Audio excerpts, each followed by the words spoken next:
சக்கராமோடால ரைகாகேவோட வேகத்துக்கு ஈடு கொடுக்க முடியுதுன்னா அது உண்மையிலேயே ரொம்ப பெரிய விஷயம்தான். 4வது ஹோகாகே போனதுக்கு அப்புறம் எந்த ஷினோபியாலையும் என் வேகத்துக்கு ஈடு கொடுத்து செயல்படவே முடியும். ஜிராயா அவர் ஒரு தீர்க்க தரிசன குழந்தைன்னு இந்த ஊரோட பாதுகாவலர்னு பாராட்டினார்.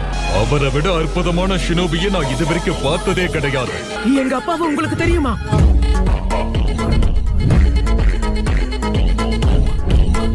அவ்வளவு பவர்ஃபுல்லானவரே இப்ப இல்லாம போயிட்டாருன்னா அதுக்கு என்ன காரணம்?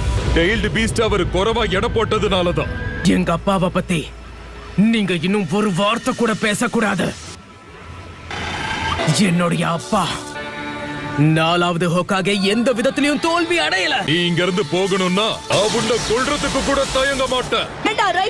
நேரம் எடுத்துக்கோ. உனக்கு சாவதா வேணும்னா முன்னேறி வா. என்ன பண்ற? நல்ல வேளை ஒண்ணும் ஆகல. அங்க இறக்குறதும் எதிரி ஜெயிக்கிறதும் ஒண்ணுதான்.